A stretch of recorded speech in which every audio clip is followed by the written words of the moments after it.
Great. Thank you all. Thank you so much for joining us here this evening. My name is Dave, part of the consultant team, a few of which you'll meet here this evening. You're here for the Northeast Area Specific Plan Virtual Workshop, our third in the series. So thank you so much again for being here with us tonight. Before we get started, I'm going to go ahead and hand it over to Sajuti for a welcome. Great. Thank you, Dave. Good evening, everyone, and thank you all for joining us tonight. We know it's been a busy week, so we really appreciate you taking the time out of your evening to be here and participate. My name is Sajuti Hawk, and I'm the Senior Management Analyst for the City of San Carlos's Community Development Department and also the Project Manager for the Northeast Area Specific Plan. I want to welcome everyone here, including any elected or appointed officials, to the third community workshop for the Northeast Area Specific Plan. So the purpose of tonight's workshop is to provide a preview of the draft specific plan and have a high-level discussion of the key proposed strategies. Next slide. For our agenda this evening, we'll start with a project refresher to give folks a background information and then go right into the main three topics, including land use and urban form, transportation, and flooding and environmental resilience. This workshop will be like a virtual open house. So after each topic is presented, there will be a discussion opportunity where participants can ask questions or provide input. We'll have more details on the participation process shortly. Next slide. Before we dive in, I wanted to reintroduce the project team. From the city's end, we're joined by Al Savay, Community and Economic Development Director, Lisa Porras, Planning Manager, and Lisa Costa-Sanders, Principal Planner. We're also joined by colleagues from our other divisions and departments, including Advanced Planning, Current Planning, and Public Works. The city has been working with a team of consultants to support us in the creation of this plan led by Perkins and Will. Tonight, we're joined by Geeti Silwal and Mark Asnes, along with other Perkins and Will staff. Perkins and Will are joined by a number of sub-consultants with expertise in transportation, environmental planning, civil engineering, community outreach, and economic and land use planning. You'll meet some of the team members during the discussion sessions later. A special thank you to our colleagues from Plan to Place who helped organize this workshop. Next slide. And this is just a friendly reminder that this workshop is just one of the many opportunities to stay involved and informed about the project. If you haven't already, please sign up at the project website for news and updates at sancarlosnortheastplan.com. And there's additional contact information on the project website to submit questions or comments. We're also aiming to be at the Farmers Market City booth on Sunday, December 8th to supplement this workshop with an in-person pop-up booth, and we'll post more information about that on the website in the next week or so. There will also be opportunities for public input at upcoming Planning and Transportation Commission and City Council study sessions in spring of 2025 after the release of the public draft specific plan. With that, I'll hand it over to Dave to go over some meeting logistics. Thank you. Great. Thank you so much, Sajuti. So in terms of how we would love to hear from you all tonight, which is going to be really important, is we're going to facilitate it through means that you all are probably very used to now through Zoom, both through chat, which you're welcome as we go through the presentations to go ahead and drop any questions or comments you have in chat. And then after we get through each set of presentation, as Sajuti mentioned earlier, we're going to have 3 different sets of presentation. After each set, we'll go ahead and pause.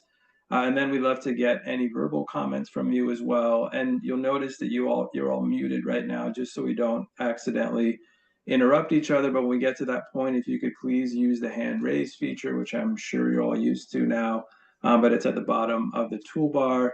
That way, that'll let me know that you would like to contribute, and then I'll go ahead and unmute you, and we'll take your questions that way. And if you are calling in, I did see a few numbers that came in.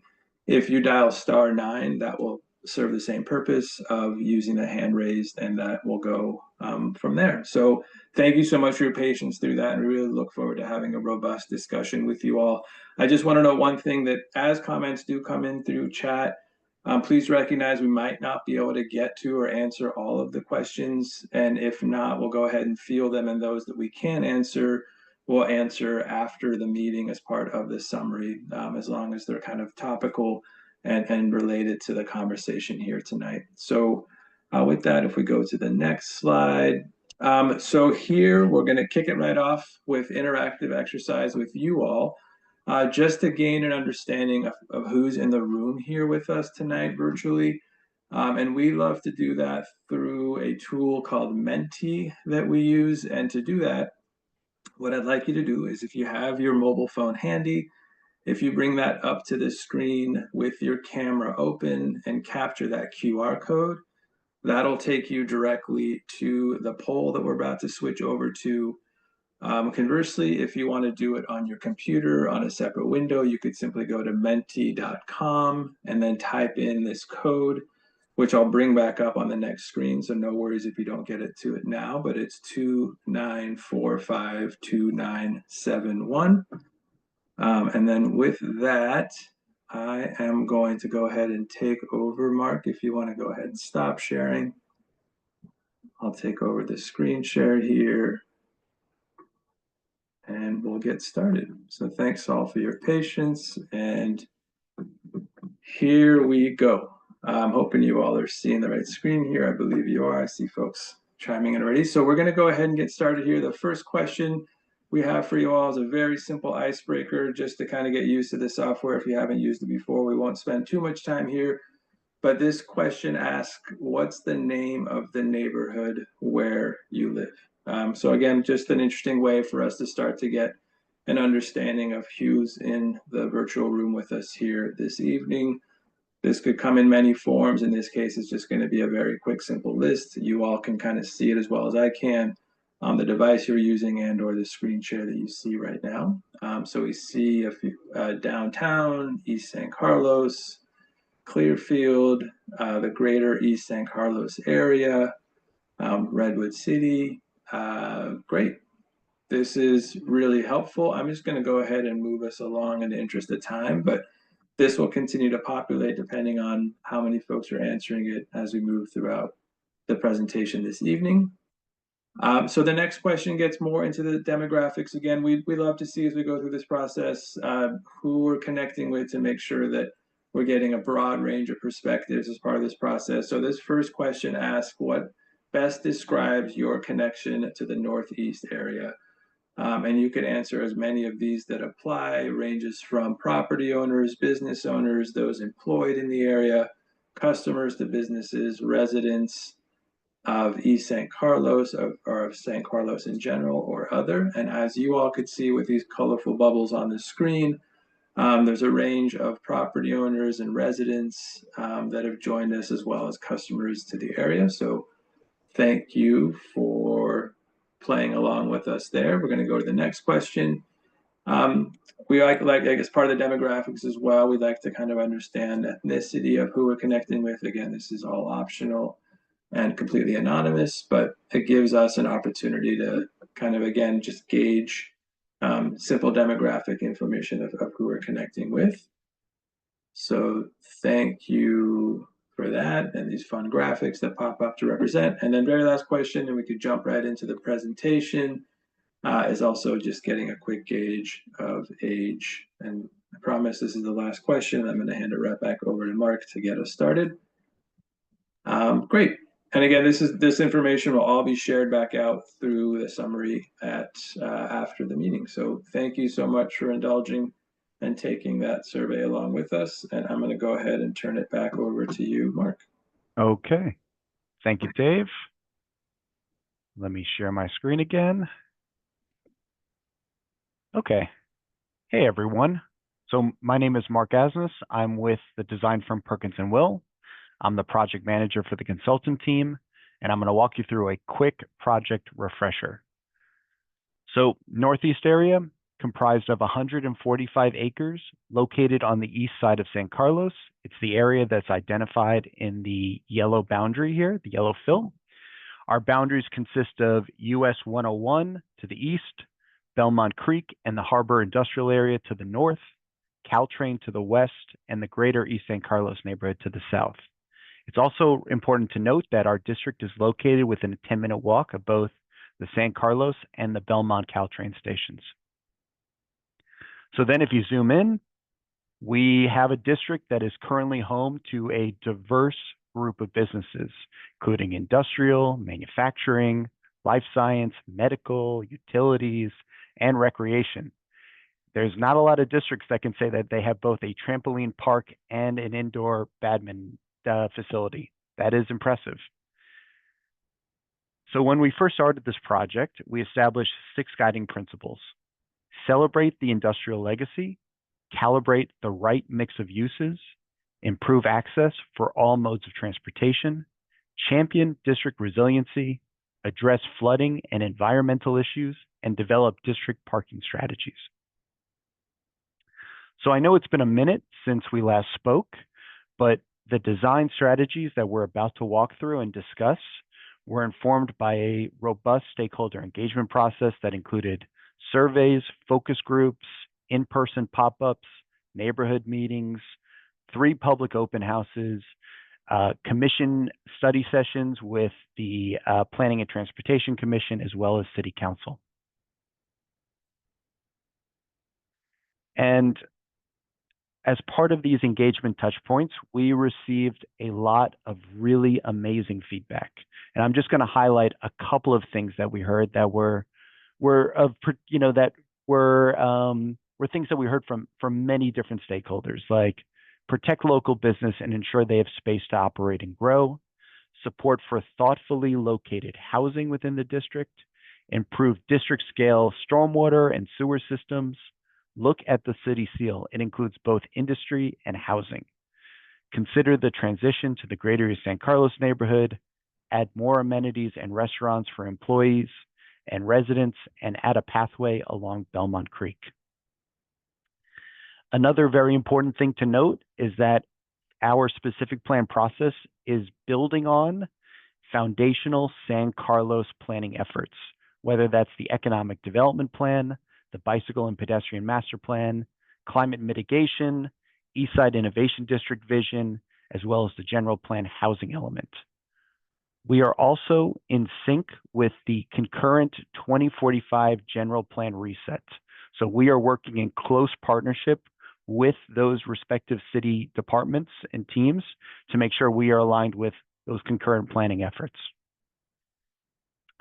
Okay. So now moving into a high-level overview of the specific plan. And the purpose of a specific plan is to serve as a detailed, evidence-based regulatory document for long-term growth and investment within the Northeast area. So with that, our document is organized into the following chapters. Chapter 1 is an introduction to the plan. Chapter 2 outlines our vision for 2045. Chapter 3 provides existing conditions analysis for the site, our evidence for our design. Chapter 4 is all of our development standards, and we'll talk more about that in a minute. Chapter 5 is all around implementation, like parking, infrastructure, and financing. And then finally, Chapter 6 contains some of our ongoing technical evaluation, like traffic analysis and water demand. Okay. So now moving into our first section, land use and urban form, and here's our vision statement for 2045. The Northeast Area Specific Plan envisions a mixed-use district that lies at the nexus of traditional industry, innovation, and inclusive community life. So as part of our specific plan, our in-progress land use and urban form section, here are the following key strategies. We want to protect existing industrial and institutional uses. We want to allow residential mixed-use development, future residential mixed-use development in the southern portion of the district, require ground floor retail and manufacturing uses in select areas.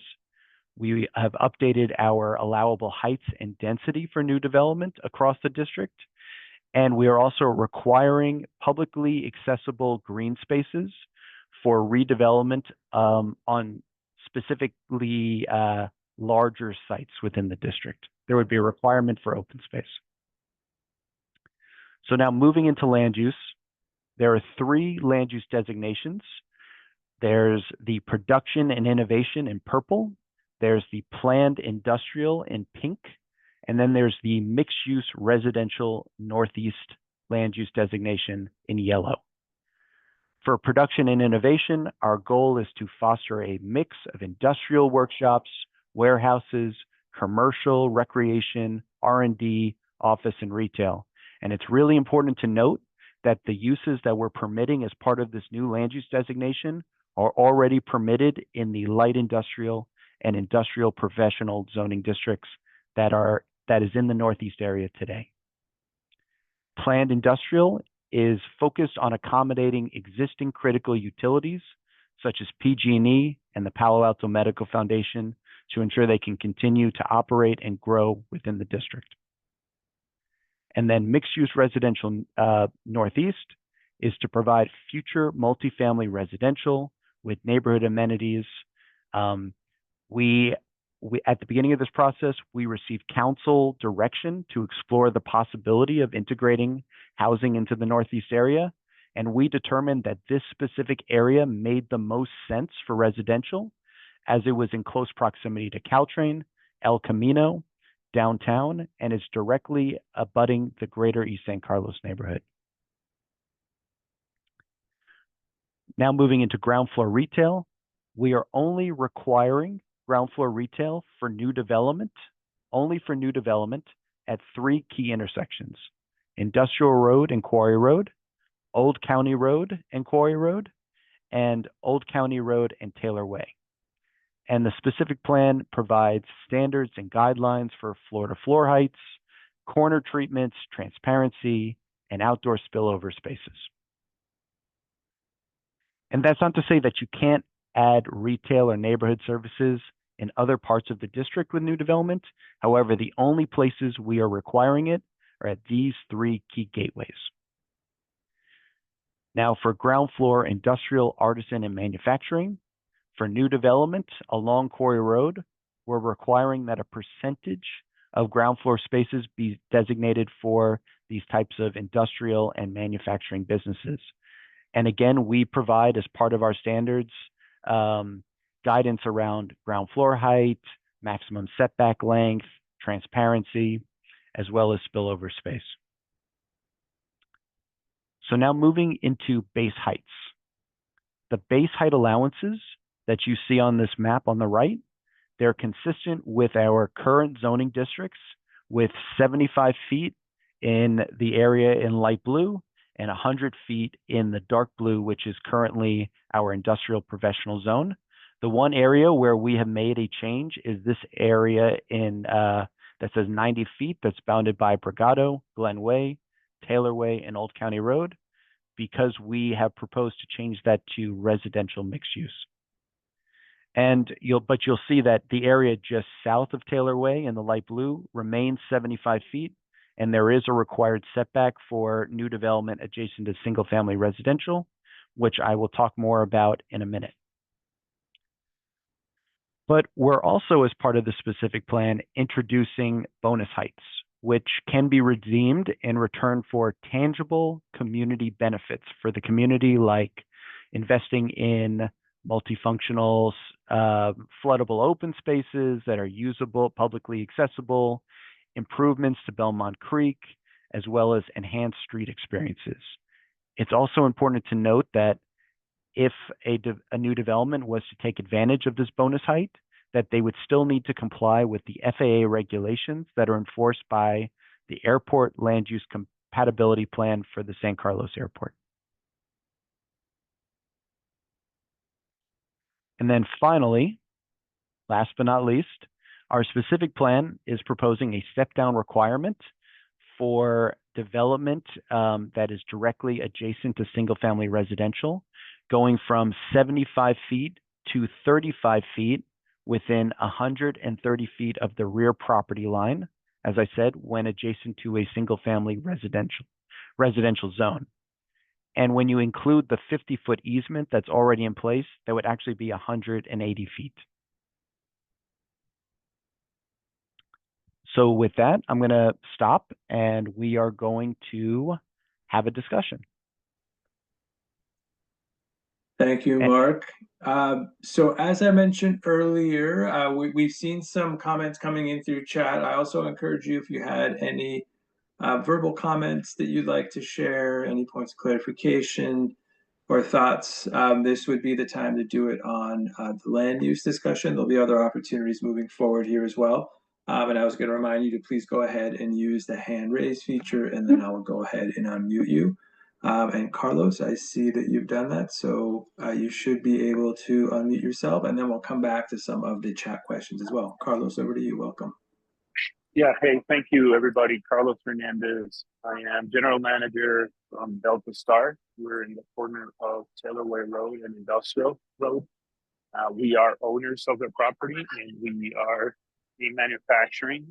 As I've expressed in the last event with the City Council, and I have done in writing, we believe that our property value in the future, plus limiting the bonus height on our property compared to those neighboring our property, puts us in a disadvantage for potential growth of our own business vertically based on the restriction, and also the property value when compared in the potential future, because this is a long-term planning.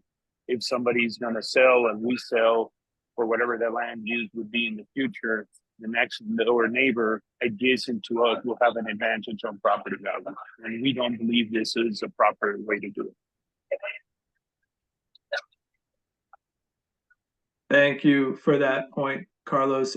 Before you go offline, Carlos, you had a couple notes as well about bonus heights and the height for the land use area. I think you might have addressed some of those, but through your question right now. But please let us know if you want to come back to if you had any follow up on that. Mark, did you want to respond to any of that? No, I mean, thank you, Carlos. I really appreciate that input, and it's something that we should take under consideration as we continue to refine the specific plan. So I really appreciate that feedback. Great. Thank you. Brian, I'm going to go to you next, and then team, we're going to come back to a couple of the chat comments here as well. So Brian, you should be able to unmute yourself. Welcome. Oh, hi, thanks. Thanks for the presentation. I noticed, I thought I heard you say that the required ground floor retail will happen only in the case of, be required in the case of new construction. And so I was wondering how, if you guys had defined like what new construction is from an existing building. Is it just coming out a little bit from the building, or is there some threshold? Thank you. Go ahead, Sujuti. Yeah. I can step in, Mark. Yeah, thank you for your question, Brian. So we did look at our existing non-conforming code, and it really anticipates some of these scenarios that the specific plan might come into as it gets adopted next year. And so I'm going to have Rendell chime in on that, and he can walk you through our thought process. Rendell's our senior planner with the city.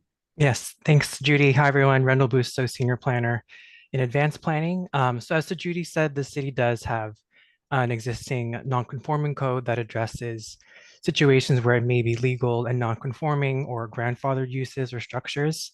So that non-conforming code does apply citywide. With regard to non-conforming structures, what I would highlight is that it does allow physical alterations to still occur to non-conforming uses and structures, but it does sort of limit them to non-structural repairs or maintenance. And so portions that are designated for retail or active uses would generally be requested to comply, so that we're moving toward compliance in the event that they are proposing structural alterations. But that doesn't necessarily mean that the specific plan is automatically requiring uses comply if they are in the retail zone. So if that kind of covers the question. Great. Thank you again for the question, and thank you, team, for the response. I'm seeing comments mainly coming in through chat thus far. I don't see any questions that need to be addressed, but team, let me know if I'm missing anything. I'm going to go ahead and go to Ray next. Ray, you should be able to unmute yourself. Welcome. Hey, good evening, everyone. This is Ray. I'm with GW Williams. Thank you for putting this together. Two questions. The first one is essentially, I remember initially when we talked about the heights, we started with 75 feet, and I think we've now updated to 90 feet. And maybe I missed something on the slide, but was there a bonus height for the parcel in question for us? I remember we talked about going up to 120 feet or maybe a little more, but I don't think I saw that on the PowerPoint. Yeah, Ray, so the bonus height only is only attributed to commercial, the production innovation area. Anything that is currently designated as residential mixed use does not have a bonus height. Okay, and that has, is there any background on why that has changed since the last conversation of, I know this gone closer to that 120 feet? So that would be because there are other mechanisms like the state density bonus that you can take advantage of if you choose. So we did not feel like it warranted having a bonus height. Okay, that makes sense. I think that answers my second question for now, so thank you.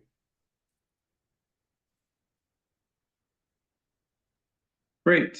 Thank you so much, Ray. I'm going to go ahead and lower your hand here. We're going to go to Christina next. Then I do see a question that popped up about park space that we'll go to next through chat. So, Christina, you should be able to unmute yourself. Welcome. Hi, thank you. I'm a resident in the single family neighborhood that abuts the mixed use residential area. And it's nice to see that there's like a step back and there's height limitations. I was wondering, there's two things. In some of the plans, like the sections, I saw there's like a couple trees drawn in, but I'm wondering if there's any requirements on putting some trees up to protect privacy, as like these much higher buildings will be looking down into backyards, into home areas. And then the second question is like parking. How overflow parking will likely like come into the single family residential neighborhood. I'm just wondering, is there any thought thinking or like enough parking for these like large buildings, and how is that being managed? So Judy, do you want to, is there maybe somebody on the city side who could talk to rear setback landscaping standards? Yes, we have Laura Richstone and also Deanna from Current Planning. So Laura, maybe you can help answer that question. Sure, let me turn on my video. 1 second. Whew. Hi there, Laura Richstone, Senior Planner, Current Planning. So concurrent with this effort, the city is also doing our objective design standards. And it's going to segue with Northeast somewhat. We're still figuring it out. But with those objective design standards, we have contemplated screening for residential single family next to multifamily or mixed use. And we've looked at the heights and sizes of those trees to make sure that they screen at about a 2 to 3 story building. They're about, so 25 to 35 feet. And we are doing some site elevation studies currently to model like where our third or fourth floor in relation to like a backyard to make sure that we're protecting privacy as much as we can. So we have that in our forefront as we're going through this process. And this might be a selfish plug, but we are having a meeting about our objective design standards next to talk about all of these screening elements. So in the general design review for the whole city and the Northeast, as they move through their process, and so Judy can clarify, but they'll either build upon what we are doing or they will just use what we are doing for the rest of the city. Perfect, thank you. Thank you, Oh, Christina. and I had a second question on the parking. Yep. So Christina, our next section is talking about transportation and parking and TDM, transportation demand management. So I wonder, we might be able to cover some of that in the next section. And Okay. we have our colleague from Nelson Nygaard, our transportation planners, on the call. And so I I'm confident that we can be able to answer that question in the next section. All right, sounds good. Thank you. Thank you. You read my mind, Mark. Well done. So I see a couple questions, and Sam, perfectly, you have queued up next. You had a question about park space, and a couple others in chat. So versus me posing that question, I'd love to hear directly from you. And then I'm going to go to Carolyn, followed by Ray. So Sam, you should be able to unmute yourself. Welcome. Thank you. Yeah, I'm the co-president of the Greater East San Carlos neighborhood and know the area well. A community benefit area was previously shown, and now housing is shown. There's more residential being proposed, and there's no new green space. And we already have a deficit of green space on the east side. I know that you mentioned an expanded creek floodplain, which for obvious reasons, because it floods and it's been constrained over time, and that's an obvious improvement, but that's not a park. That's just needed for flood reasons and for natural creek environment. Sure. So I also had a question about, this once in a lifetime opportunity to clean up polluted sites and have a policy about that these sites should be cleaned up and not capped prior to redevelopment. We don't want any more toxins leaching into the groundwater in the San Francisco Bay, and that's been a problem in this area in the past. Thank you. I have one other comment, and that's about the need to accommodate all of the new development, which I'm fine with, being proposed in concept, but people have to be able to get around. And I do think that a northbound Highway 101 on-ramp at Harbor is appropriate. Thanks, Sam. Why don't we start with the park space question? And I will say this might get expanded upon when we talk about resilience, but I think one key thing to note is that the city doesn't own any land within this district. So really the impetus for creating new green spaces and open spaces will need to be done incrementally and in partnership with new development. And so what we're putting forward is a proposed standard for sites of a certain acreage, of a certain size, when they get redeveloped, that they would have to provide a percentage of their site for publicly accessible green space. So ideally, over time, we can help create some of those spaces you're looking for. But you're right, the Belmont Creek setback is really one of our primary areas where we see a public open space, publicly accessible open space. So Judy, anything you want to add on to that?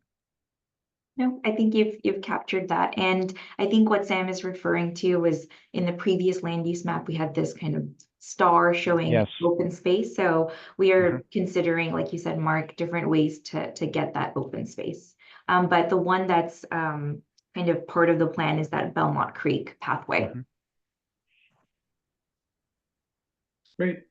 Well, thank you so much, Sam, for those thoughts. So we have about 5 minutes left before I'd like to move us to the next section. But before we do, I see Carolyn and Ray, your hands raised. Carolyn, I'm going to go ahead and ask you to unmute yourself. Welcome. Thank you. Excuse me. Thank you. I actually have a comment or a question maybe about the residents for your large residential building. And I'm not sure if this is the time to address that, or will you be addressing, the population that you're envisioning for that large single family, are obviously single families, but for the larger residents, this is the first time I've attended. I do live in Belmont, so I'm really close to this area. I live over there just north of the industrial harbor area. But I wanted to address needs for housing in that residential building. So I don't know if this is the place to do it or to wait.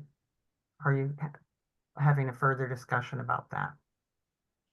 Well, I think that the impetus for adding this residential zoning was knowing that there is going to be that San Carlos is growing and that there's a need to add more housing. I mean, there's a need to add more housing across the region, but San Carlos is being proactive and really looking at opportunities where housing could be built in the future. And as part of a specific plan, we don't necessarily get into the specifics around the type of housing other than the envelope and allowing for multifamily and other types of housing typologies. But what we're really doing here is laying the groundwork with a rezoning and adding new land use to accommodate future housing in the future. Okay, okay. I'm the president of Solutions for Supportive Homes, which is a group of parents that we organized and became a nonprofit. And most of us are aging, and we have adult children with primarily mental health disabilities, other disabilities. And so there is a lack of the permanent supportive housing that they need. Obviously, I'm not going to live forever to take care of my son who's 35 and I'm 72. So I need to have, and along with many parents, we need to have places for our children. And there is just not enough in the county of San Mateo. And I mean, all of our cities need to participate, help and provide some of this permanent supportive housing so that these adult children don't become our next homeless. And they're not counted right now, and we're working on that to set up data. I mean, you count the ones that are on the street, but these are being taken care of, but they're going to end up on the street if we don't have provisions in all of our cities to meet this need. So that's my plug, I guess, today. Yeah. My comment. Thank you, Carolyn. I really appreciate that. Okay, thank you. And I'll just say that as part of this plan, we did some high-level projections, and we could see upwards of 1,890 units. And I think that there's opportunity, again, in the future to think about different AMIs and different types of housing to support a wide range of people. So I really appreciate your input. Thank you. Great. Yeah, thank you all again for this great discussion. We'd love to move on. Ray, I'm going to go ahead and unmute you here if you have one final thought or question, but we'd love to get to the mobility segment of this evening's presentation. But Ray, I'll go ahead and unmute you here real quick if you have one final thought. Welcome. Thank you so much. And I guess two questions tied in one. First one is to confirm there's no longer any community benefit that's associated with the main mixed-use parcel. And if that's the case, is there any further discussion, and maybe you guys touch on it on the next slides on maximum density or floor area ratio allowed for that development? So Ray, I think we will talk a little bit more about what would be required as a part of the redevelopment of the site, like at the GW Williams site, in a couple of slides. So we could talk about that. And while we don't cover dwelling unit per acre density FAR in this presentation, there will be specifications on that within the specific plan draft, the public draft. And we can absolutely follow up with you on what's being proposed as part of that after this meeting. Okay, sounds good. Thank you, guys. Great. Great. Thank you all. I don't see any more hand raised. There was a question that came up of what topics are coming up next. Great question as we move to those topics. One is going to be mobility, and the next is going to be resilience. Could y'all, I see your hand raised. We'd love to continue on here, but did you want to share one final thought before we do? You should be able to unmute yourself. Yes, I just wanted to mention, I know Carolyn shared that there's a need for supported housing. In that housing, you have residential units of 1,890.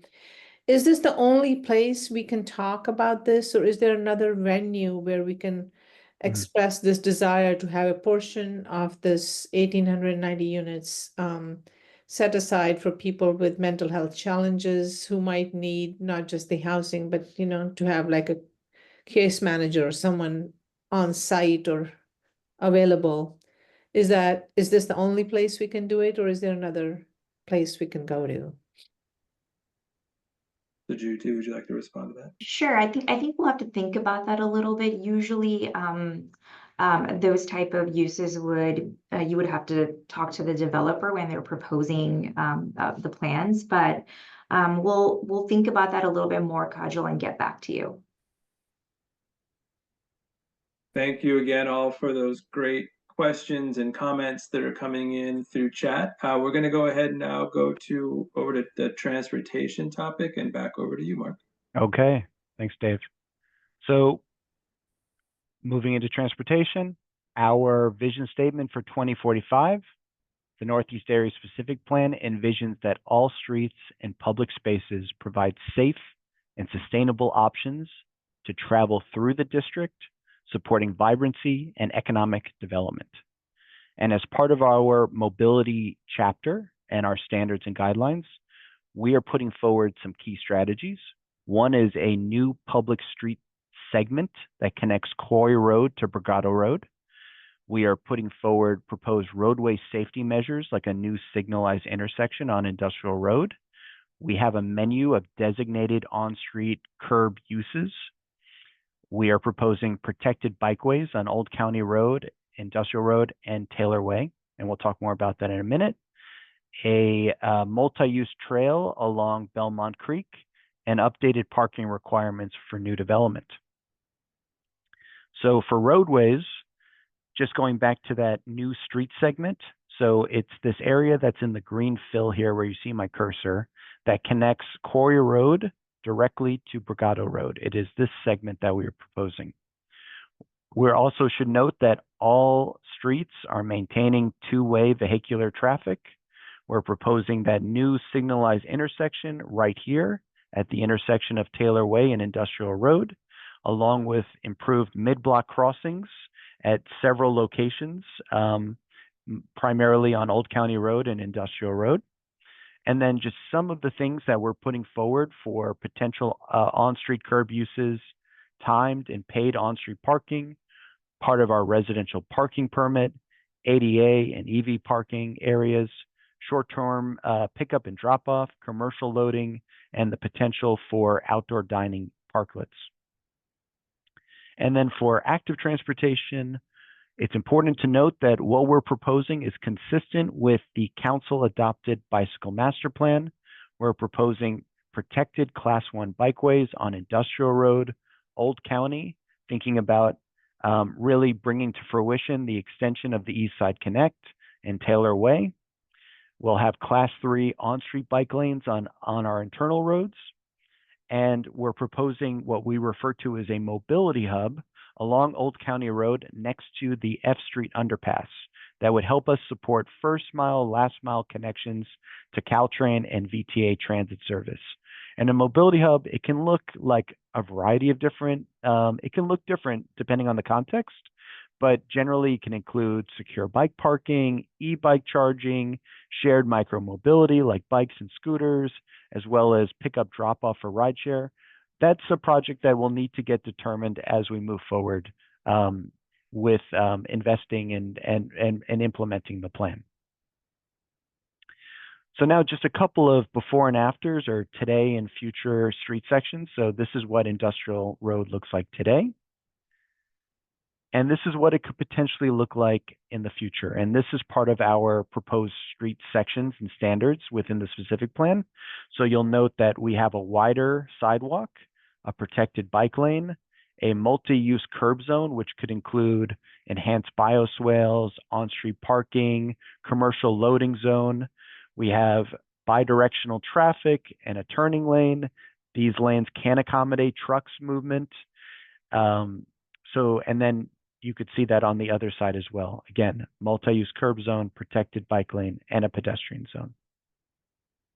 And the same for Old County Road. This is what it looks like today.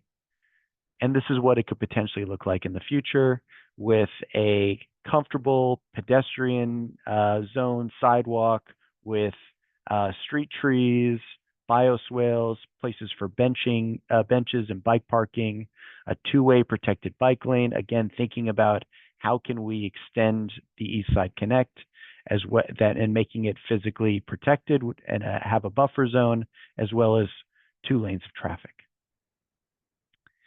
So now, talking about parking and TDM, transportation demand management standards. I'm not going to go through this whole list, but I'll just highlight a few of what we're proposing. We are eliminating minimum parking requirements, and we are going to set balanced parking maximums with some flexibility for developers. The reason why minimum parking requirements, that's actually a state law called AB 2097, that when you're within a half-a-mile radius of a transit station, you are not able to enforce minimum parking requirements. But we are putting forward a lot of strategies to make sure we can right-size parking within the district moving forward. Part of that is thinking to require a portion of future off-street parking to be shared across the district, as well as putting in policies and implementation on a parking management authority that would help implement a shared parking benefit district. And of course, we also want to, as part of new development and as part of city programs, incentivize employees, visitors, and residents to choose alternative modes of transportation. And we can talk more about that during the discussion. And actually, that's a good segue because now we're at the discussion. Great. Thank you so much, Mark. Again, here all, if you did have any thoughts you wanted to share verbally, same approach as we did last time. If you'd like to please use the hand raise feature. I do see a comment from Sam. I'm not sure if we can address it here, but Sam noted, why not create a community gathering area in this second downtown? I don't know, Mark, if you wanted to respond to that. Great idea. I mean, I think that what we want is, I think the Belmont Creek could be that community gathering area, and we're excited about that potential.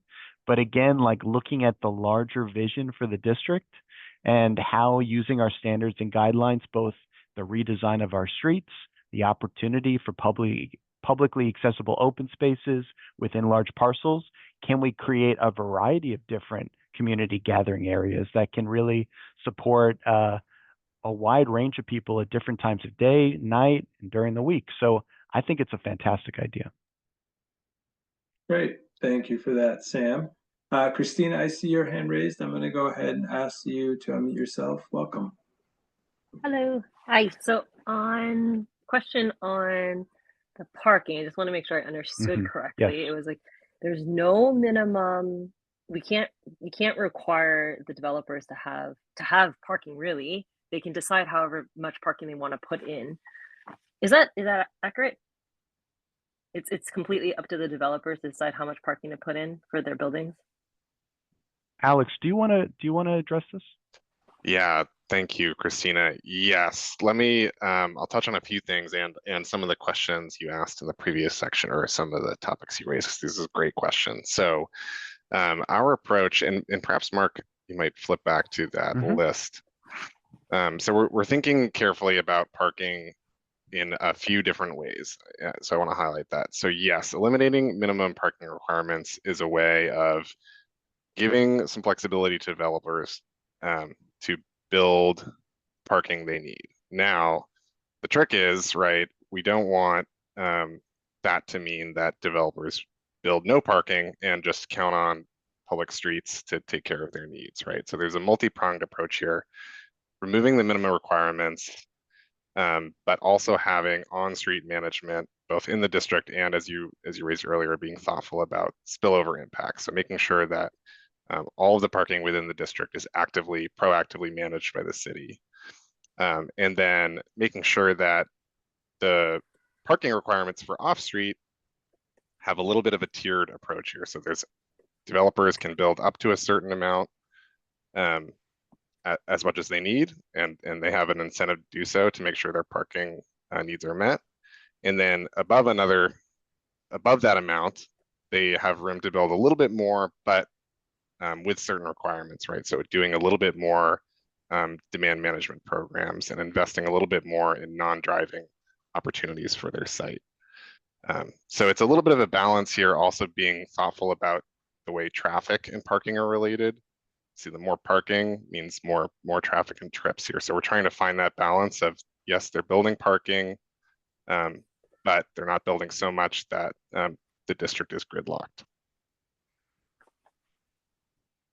Great question. And oh, yes. oh, I had a follow-up, which is you mentioned there was like a potential for a shared, was it like a shared parking garage, or is it really just going to be managed with the off-street or okay, I guess there's two bits. There's like maybe there's a shared parking garage, and then using the side streets to take any overage, which I assume would be like permit or like time restrictions. But really realistically, like we would see more cars on the streets because it would be ideal if everyone took Caltrain, but if there are families moving in, anyone with kids is probably going to drive. And so maybe my question is, what's the how realistic is there that there would be a parking garage, a shared parking garage? I do see some in Redwood City that seem to work pretty well, but like space seems to be an issue. It didn't look like there was like a carved out space for a parking garage. And so if we're just being practical, should I just expect like, oh, most of the overage is going to flow onto side streets? Yeah, great question on shared parking. So there is a new state level law that allows the city to basically require any new parking that's built to be shared, even if it's not a city owned garage, right? So there's kind of two ways to provide shared parking off the street. There's the city can build a parking garage and make it publicly available, or if a developer builds a parking garage for their building, they have to allow some amount of public access, right? So they could either have their neighbor could lease some of their spaces, or they could come up with a pricing structure that allows other people in the district to park there. Right? So there's part of this strategy that we have here is about using any parking that's built more efficiently and for more users. That's kind of the private side of the sharing. And then, yes, trying to figure out if there's an opportunity potentially for a public parking hub. As Mark mentioned earlier, because there's no city-owned parcels in the district, I think that's going to be something that's more, that's going to take some longer-term planning and thinking. But definitely we want to highlight that these strategies really need to work together. I think as you're pointing out, we don't want to just count on parking requirements to solve the problem and then have, the on-street be a free-for-all. So we've tried to come up with a comprehensive list here to think about all of those on-street, off-street management needs, traffic management, and demand management for incentivizing other modes. Got it. And is this going to be continued developed, and will there be a separate like readout on how it kind of concludes? I believe so. Mark, maybe that's a question for you about kind of how this, where we go from here. Christina, could you repeat the question? I'm not sure. Yeah, sorry. Let me make that a little bit more clear. It was like, thank you. We've got a bunch of ideas here. It looks like it's like brainstorming, but there isn't really a plan of, hey, look, we've decided on this is how it's going to come, how it's going to be realized. As an example, like if we don't see it's really feasible for someone to build a private parking garage, or like, sure, there's some developer space, but there's not a ton. Then we start having to think about like, what does this mean for the residential, for the broader streets that surround this area, and thereby what might that look like? Do we start putting in like, time, time bounds on how long you can park there, like whatever that is? And so I'm curious, what is the timeline for that and like the decision process, and what does that look like? So I think again, the purpose of a specific plan is to create a regulatory roadmap for the entire district, 145 acres. in terms of how development can be shaped and what type of investment do we need to put forward to support that future growth for 2045. Christina, you bring up a great point, which is every project that is going to be proposed will have to go through, will have to adhere to these standards, and will have to kind of go through its own individual process in order to make sure that it actually is appropriate and can align with city standards and policies.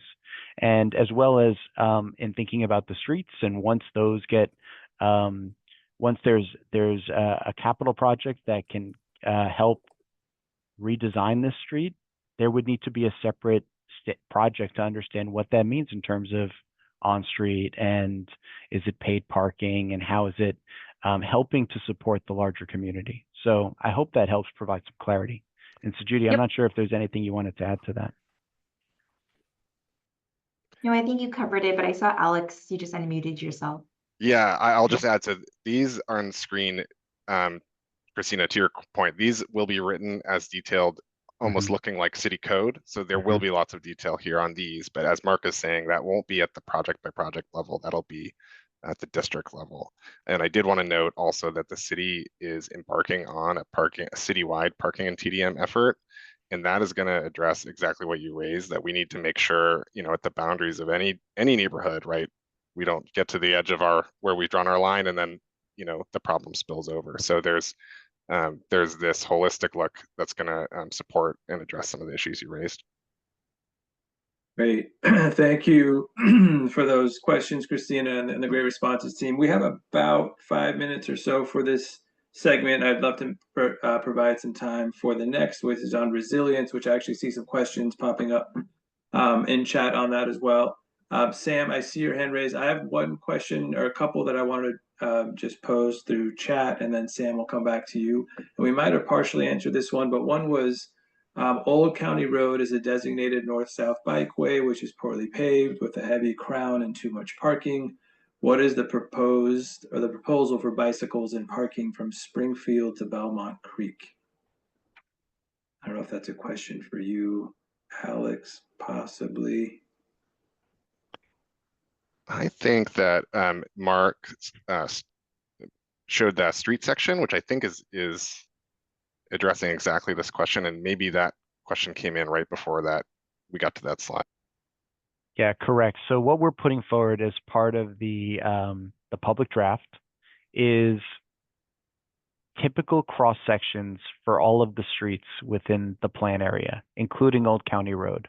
So what we're proposing currently is what you see here within the existing right-of-way of Old County Road. So you'll see that protected bikeway. What we're proposing here is a two-way buffered bikeway, class 1 bikeway, as well as separation between the sidewalk and that bikeway with this multi-use curb zone that can accommodate a variety of different design features. But we're still providing enough space for 2 lanes of traffic. Great, thank you for raising that back up, and hopefully that provides some clarification. I do see a couple questions about floodplains that I think we'll get to here shortly. There was a question about berm that got answered in chat. I do see one more question here, then we'll come back to you, Sam, about sidewalks. And Patty asked, how do the sidewalks between Springfield and Northwood line up with the sidewalks in that picture of Old County Road? We do, well, that is a good question. So Judy, Springfield and Northwood are outside of our plan area, so we really haven't provided that level of detail in terms of that connection. Right, at this stage of the project, we're just kind of looking within the district. Okay, appreciate that. So Sam, I see, do you have a thought, Alex? Hi, sorry to interrupt. I did see a question from Carlos. I just wanted to address it about parking before we went back to discussion. So the short answer, Carlos, is yes. When we looked at parking analysis to figure out how many spaces were needed and start to figure out what the right parking standards might be, we did think about different types of units and the sort of average different sizes of family that might be living in a different type of housing.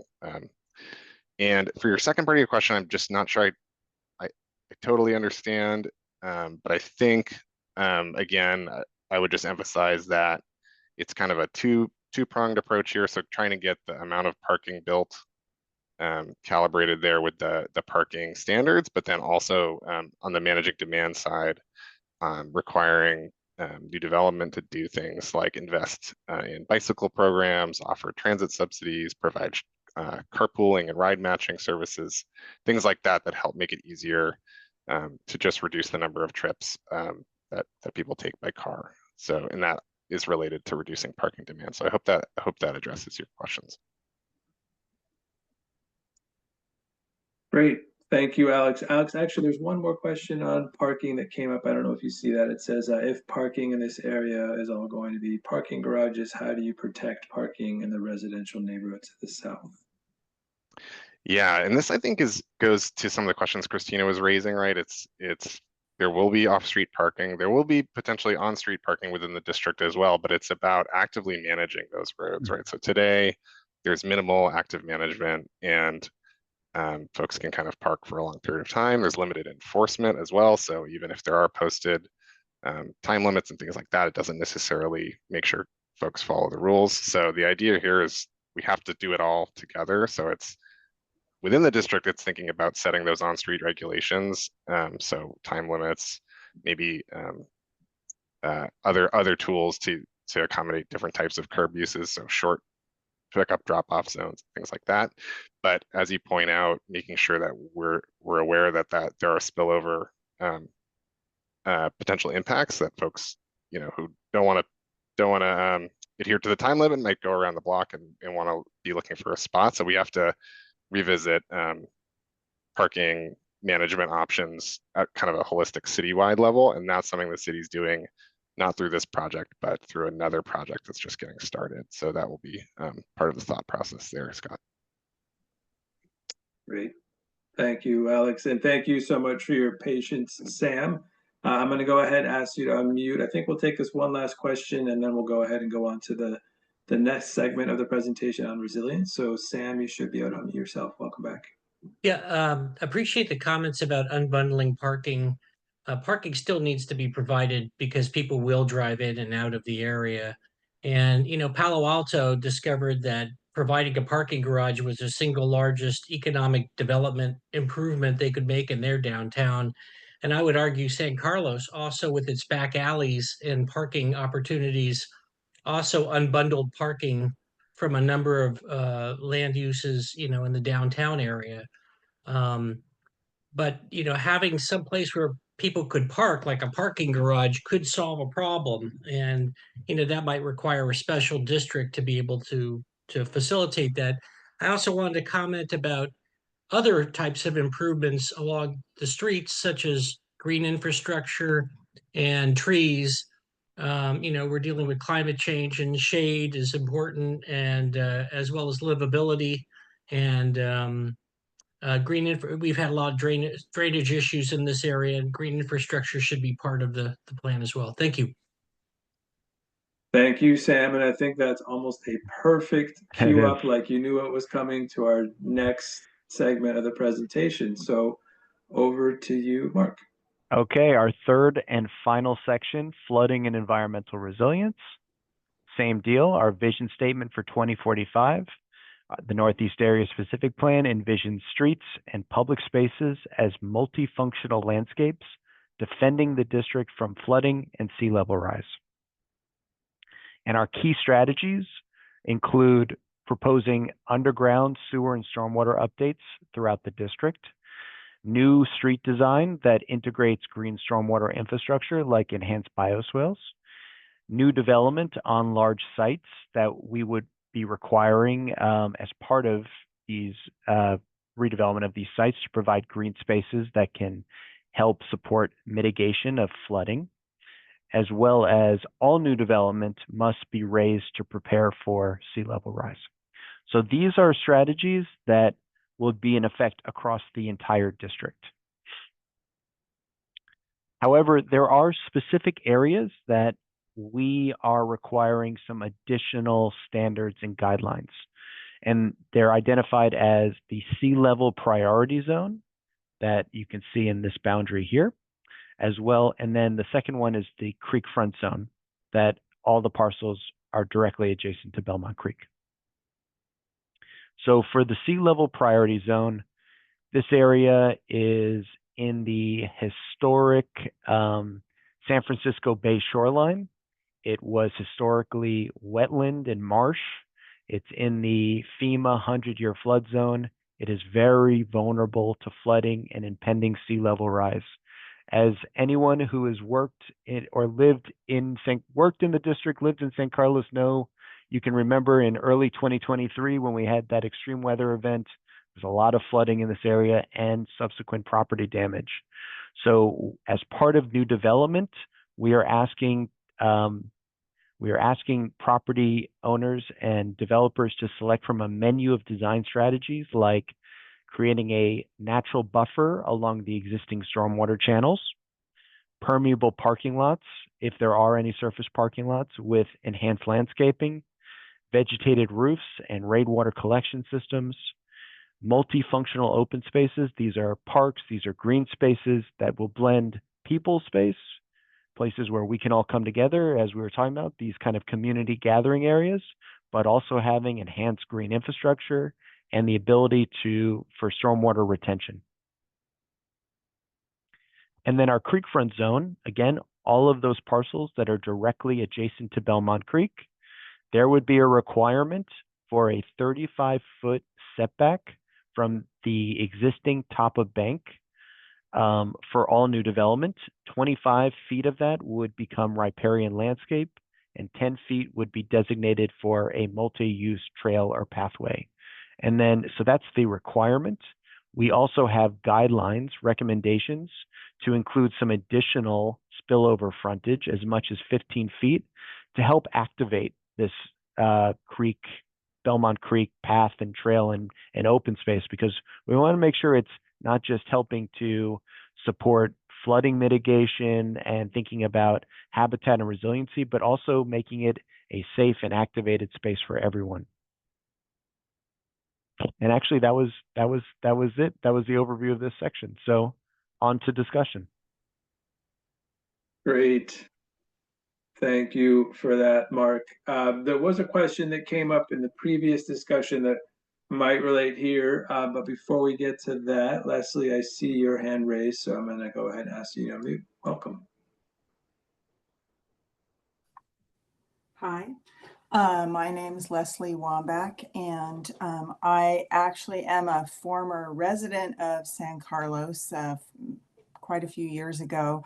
I'm actually here speaking tonight as a representative of NAMI San Mateo County, as well as S4SH, Solutions for Supportive Homes, who you've also already heard from a couple other members.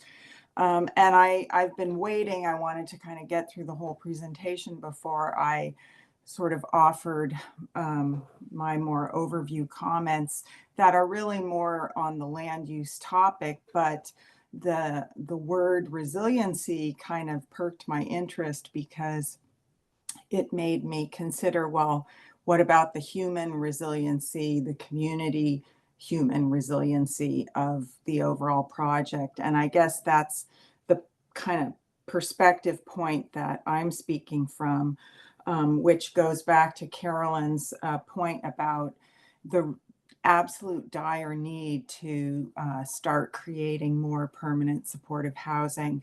And so I'd like to kind of loop the land use planning for this project and the notion of resiliency to your housing element and the requirements that all of the cities on the peninsula are needing to face as far as creating housing for various levels of affordability.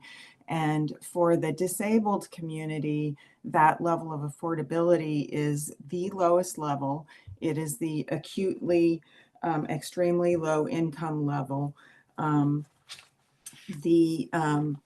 disability community is made up of various subgroups. And I'm more specifically here representing the needs of the mental health disability group, because it's a particular group that's been ignored for decades upon decades, and we all see the consequences of that. What we haven't seen are the consequences that you heard from a couple other speakers, which are there are a lot of folks that are and have been living with their families, and those folks are completely uncounted. And we've been looking at this at the county level. It was just discussed at the Behavioral Health Commission meeting last night. Leslie, Yeah. I'm sorry, Leslie. I don't mean to cut you off. I definitely want to preserve some time. There's a bunch of questions coming up about the topic at So hand. I'll sum it up. I'll sum it up with just some short numbers. Then from your housing element, you have identified that you need to build 739 units in the extremely low and very low, which includes the acutely low category. This is an outstanding location for the creation of those types of units, because the folks that live in those types of units, they walk places they often can't drive, and they need to be close to public transportation that's very walkable. If you just use statistics to arrive at how many people fall into this category in the city of San Carlos, based on your population of 28,862, you have 1,154 people living in your city with a serious mental illness, of which 722, according to CDC and Institute for Mental Health statistics, are in need of permanent supportive housing because they cannot afford anything above that. And you just aren't providing it. Your element points out that you currently only have 52 such units available. So there is this Leslie, huge. I'm so sorry. Yeah, I really want to provide some space to get to this topic, and this is a really important topic that you're bringing up, and I don't want to shortchange it, but I feel like this is something that maybe should be taken up offline with city staff, which are more than willing to have the conversation. Dave, if I could just have 1 second to conclude. So all I'm suggesting is that, to the extent you can, please earmark and mandate the creation of this housing that's required by your own housing element, because it just needs to be done. That's all I have to say. And I will follow up in other means, but I wanted to cover those numbers. Thank you, Leslie. And again, very much appreciate you bringing that up. We realize it's a very important topic, and city staff is eager to follow up with you and have that conversation. In fact, we'll have to make sure to get your email address if we don't have it, so that we can make that connection. Thank you. Moving back to the resilience conversation and the topic at hand, that presentation that Mark just provided. Todd, I see your hand raised. There was a question that came up earlier that, Mark, you might have kind of covered some of this, but Scott asked if will there be an increased floodplain plan along the culvert north of Northwood to address future flooding risks, similar to what's happening along Belmont Creek? North of Northwood is outside of our plan area, but I'll look to city staff if they have a response to that. May I ask Grace or Hani to jump in? And Dave, can you repeat the question? Sure. I know this is a tongue twister kind of, but let's try this again. Will there be an increased floodplain plan along the culvert north of Northwood to address future flooding risks? And they noted it's similar to what's happening along Belmont Creek. So I see Lisa Costa-Sanders kind of helped answer that the plan does not address the residential area, and it covers the North Industrial area, but Grace, did you have anything else to add to that? Yes, I do. Hi, everyone. Grace Lee, City Engineer. I just want to emphasize that we also have a Pogus Creek Watershed Management Plan. And although this area is not the Pogus Creek watershed, the strategies in there, the management strategies in there are applicable to all watersheds. So the key is that we need to build in detention. So the more detention we're able to build in, it would shave off the peak at storm when there's large storms. And when there's large storms and high tide and you shave off the peak, that's how you stay resilient. So take a look at the strategies in that plan. It mirrors also the strategies that are being discussed for this district plan. And that's the what we want to go towards for our resilience plan for overall city, all watersheds. So no matter if it's within district or not within district. So flood runoff and floodwaters don't follow boundaries. Thank you, Grace. And if you can drop a link for that plan in the chat, that would be helpful. Thank you. And Scott, I see. Oh, thank you, Grace. Sorry. Go ahead. I'm sorry. I just want to add that that plan is under draft now, so we don't have a public one yet, but I will drop the website so that people can follow it. Thanks. Thank you. And Scott, I do see your hand raised. I'm going to go ahead and just ask you on mute if you had just a quick follow-up to that, and then Todd will come to you next. And then I see a question in chat I'd like to address. So Scott, you should be able to unmute yourself. Welcome. Thank you. This is actually at the far south end of this project. This culvert runs along the backside of the residences, which is the south side of this project area. So it's not really part of the residential area. And you're saying it's not part of this project. It sort of is in that area from Old County that goes north and then kind of angles off to the right. And that culvert runs all the way from Old County, all along that property line there. Yes, exactly where you've got the all along that. So the question is, you're doing something to the Belmont Creek at the north end of this project. Are you going to do something at the south end of this project to take care of the potential flooding that will be created from this through climate change? Thank you, Scott. Lisa, I see you unmuted. Yes, Scott, I just wanted to mention very quickly that I was responding about Patty Marster's question about will flooding be addressed from the residences, the existing residences. And so that was my response to her question, not to your question. Okay. Just wanted to clarify that. I wanted to make sure that this is there is part of this plan that addresses that that area in the same way that Belmont Creek is being addressed.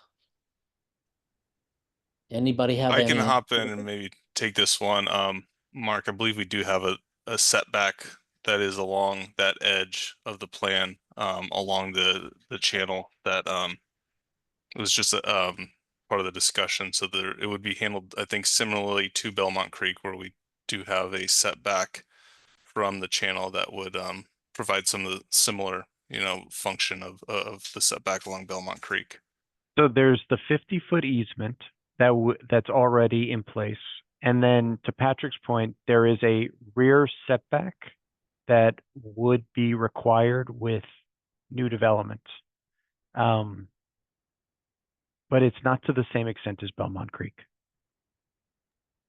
And Mark, just to add to that, when the project was scoped, Belmont Creek was kind of at the forefront to be included in addressing the resiliency strategies within the Northeast Area District. And that's kind of what we heard from the community and stakeholders. And that's kind of the directive we got, is to prioritize Belmont Creek. But we do hear you on the other end. There is that 30 feet proposed setback. Great. Thank you for the question, Scott. Thanks for the responses, team. Todd, I see your hand raised, going to go to you next, and then followed by Patty. And Patty, I know you had a question in chat that I believe Lisa addressed, but we'll come to you next. Todd, you should be able to unmute yourself. Welcome. Yep. Hey, good evening. Thank you for the opportunity. So a couple of questions, if I may. We, along with others, obviously on property in this creek front zone, you're showing 25 feet of a riparian landscape from the top of the bank. So one point is the top of the bank is inconsistent along Belmont Creek. It has various undulations depending on where you are on the creek. So that, in essence, is kind of a floating, I guess, pun intended, number there. Two, I see there's a spillover frontage. You're indicating there's 35-foot required setback, but there's a 15-foot spillover frontage. So I may have missed it.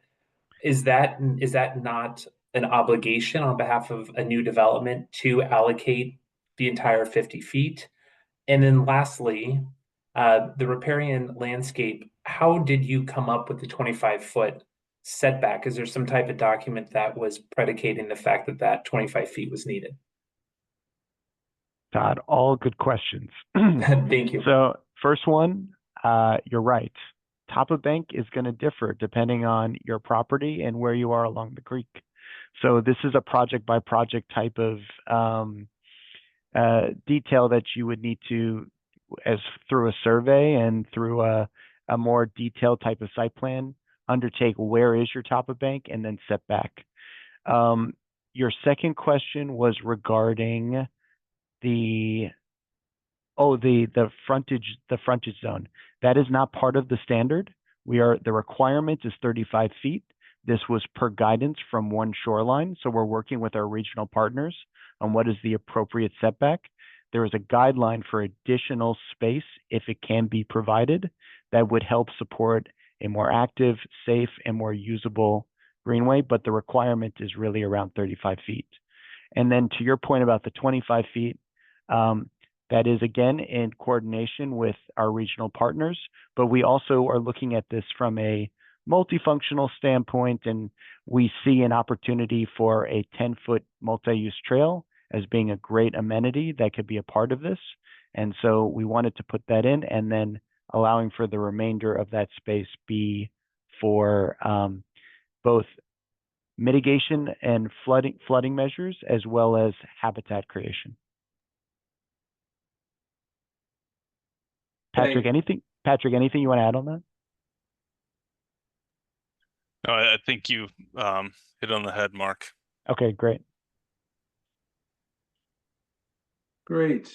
Looks like Todd, did you have a quick follow-up question to that? And then we'll go to you next, Patty. Todd, you should be able to unmute yourself. Yes, thank you. So thank you for that information. So with regards to this multi-use path north of industrial, between industrial and 101, where is that multi-use path going to go?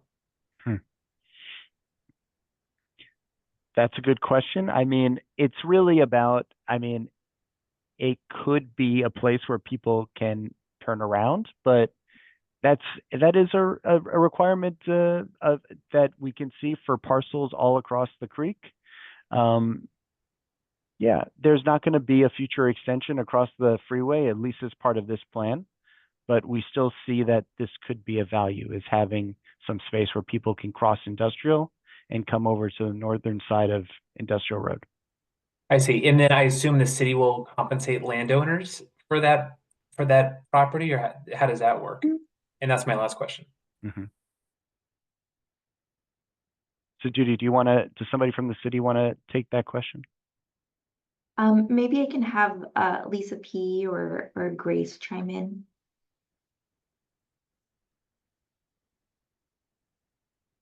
Thanks to Judy. This is Lisa Porras. Good evening, everyone. In terms of the requirement, this would be considered a development, a setback from top of bank, similar to the standard that we currently have in our zoning ordinance. So this would be a base standard requirement. And with every standard and requirement, there's no compensation.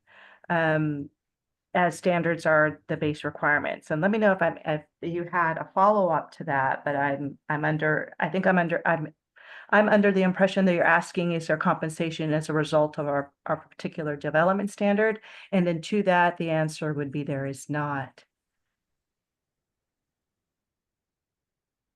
Okay, Thank you for those great questions, Todd. Patty, thanks so much for your patience. I'm going to go ahead and ask you to unmute yourself here. Just a quick time check. We have about 4 minutes. I definitely want to respect your time and try to wrap up close to 8. We just had a couple final thoughts to wrap up before we end the meeting. But Patty, you should be able to unmute yourself now. Welcome. Hello, thank you. Turn it down. Sorry about that. Okay, so the culvert, I think, has been brought up enough times that that should be on the city's radar as something that needs to be addressed. Also, the building development that's going to happen in the areas to the left in this picture, or to the right in this picture by the residences, those I'm afraid will affect the flow of groundwater, will affect how much water gets absorbed. I know there are some ideas about creating water retention things, but all of that will affect how the water flows out of the residential areas. And so I guess I feel like it's not too soon to figure out how not to block and the water that falls in the residential area that's traditionally goes whatever to the bay through that sea level priority zone. So I just want to, I'm not hearing that you're thinking about the neighbors who live there right now. And unfortunately, they aren't all showing up to these meetings maybe and having something to say, but those kind of things will affect their property values, just like all this height limits will affect the businesses' potential profit, whether they build or sell, which they haven't decided yet. So please consider, even though you're looking at this one little thing and this one little area, you have to consider the places around it to have the best result. Thank you. Thank you, Patty. Great point. That's Thank all. you very much. Appreciate your time. Thank you. Did they hear me? Yes. Can you hear us? Did you okay? hear me? Yeah, Patty, I assume everyone else could hear me. You might be having some sound Can you issues. hear me now? We can hear you, Patty. We heard you loud and clear. I'm assuming maybe there's some sound issues. If someone could drop something in chat, thank you so much, Quentin. Okay, so we are just about at time.